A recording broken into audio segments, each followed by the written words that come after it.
Halo sobat-sobat otomotif kompas.com, balik lagi di sini dan hari ini kami berkesempatan buat datengin experience store alias showroom barunya Savart. Jadi Savart itu salah satu brand motor listrik baru ya, buatan lokal asal Indonesia.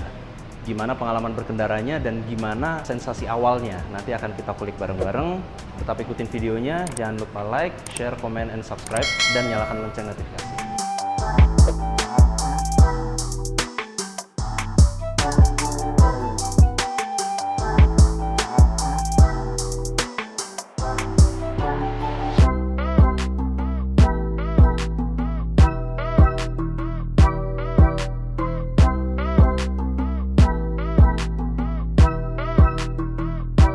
Nah teman-teman, kita akan refresh sedikit ya. Jadi Savart S1 ini, S1 bahasanya ya, mereka tuh pertama kali dikenalkan di IMOS yang kurang lebih udah sebulan yang lalu ya, tepatnya di bulan Oktober.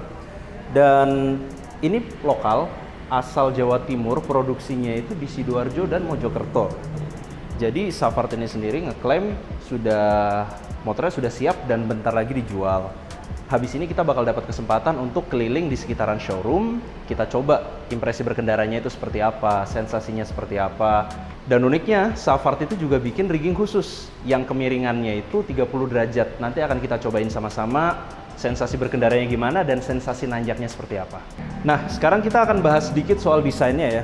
Jadi kita lihat Savart S1 ini memang skutik maxi dibuatnya. Ukurannya itu lebar, panjang dibandingkan dengan motor-motor pada umumnya gitu ya. Dan kalau dibandingkan skutik maxi biasanya juga, mereka ini lebih panjang dimensinya. Itu.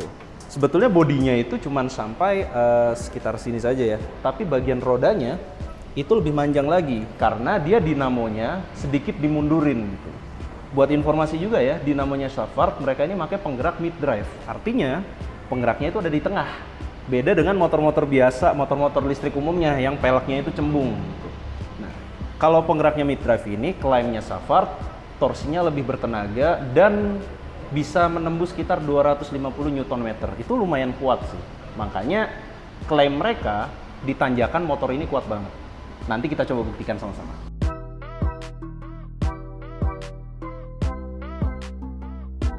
Oke guys, sekarang kita bahas tentang posisi berkendaranya ya. Jadi tinggi gua itu 170 cm dan bisa dilihat cukup nyaman.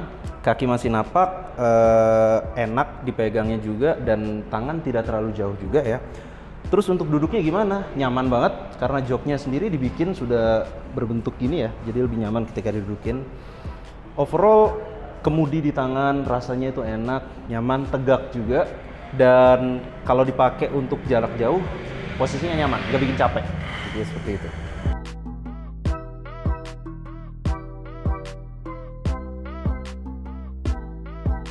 Oke, kita udah bahas soal desain dan basic-basicnya.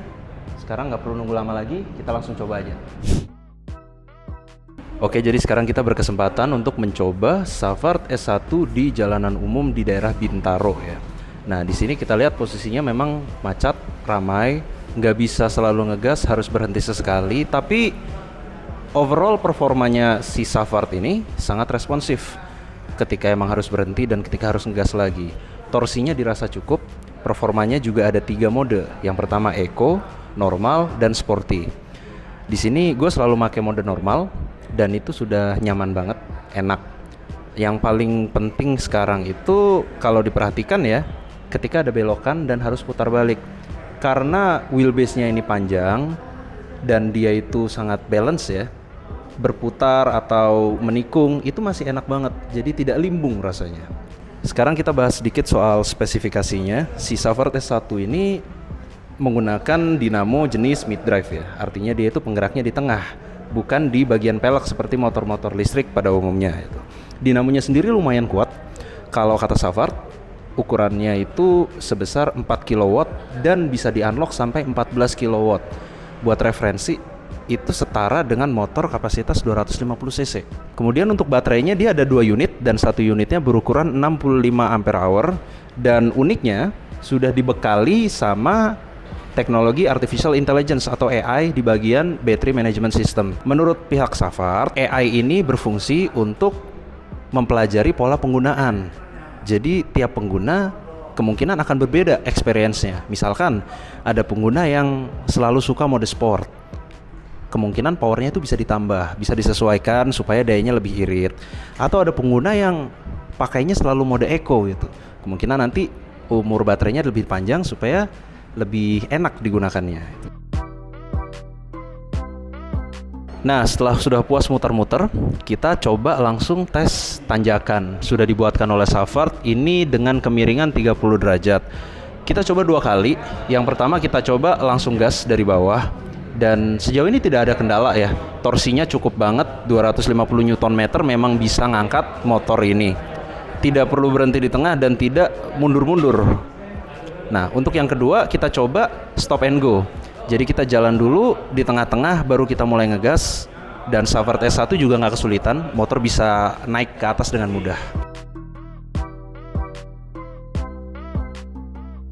Nah, itu dia tadi kita udah coba keliling dan kita udah coba nanjak juga ya. Overall kalau dari impresi singkat ini yang hanya 1 hari, sensasi berkendaranya enak banget. Balancingnya pas dia, walaupun ukurannya besar ya, ketika dinaikin imbang, jadi nggak limbung ke bagian kiri atau ke bagian kanan. Artinya ketika dipakai buat nikung atau dipakai buat belok-belok yang cukup tajam, dia ini masih enak. Terus kalau kita ngomongin soal performa ya, karena dia itu pakai 2 baterai dan daya dinamonya itu mulai dari 4 kW, rasanya enak, tarikannya nyaman banget dan tidak sesendutan kalau dibilang ya, jika dibandingkan dengan motor listrik lainnya. Terus menyoal harga ya, Savart sendiri bilangnya mereka akan menyiapkan beberapa model untuk kedepannya. Cuman sekarang ini yang disiapkan baru ada 1 model saja. Ini di tipe 2 baterai plus bundling dengan home charging di harga 58 juta. Motor ini udah bisa dipesan lewat blibli.com. Untuk pengirimannya, kata Savart mereka itu mulai ngirim sekitaran bulan Februari. Jadi ya kurang lebih beberapa bulan lagi ya. Video Savart kali ini masih dibilang video singkat ya, karena ini produk awal dan belum matang. Tapi tenang aja, otomotifkompas.com akan selalu mengcover dan akan mengupdate versi final dari motor ini. Makanya jangan lupa like, comment, share, dan subscribe. Dan tunggu terus video selanjutnya. Terima kasih sudah menonton video kali ini. Sampai ketemu. See you.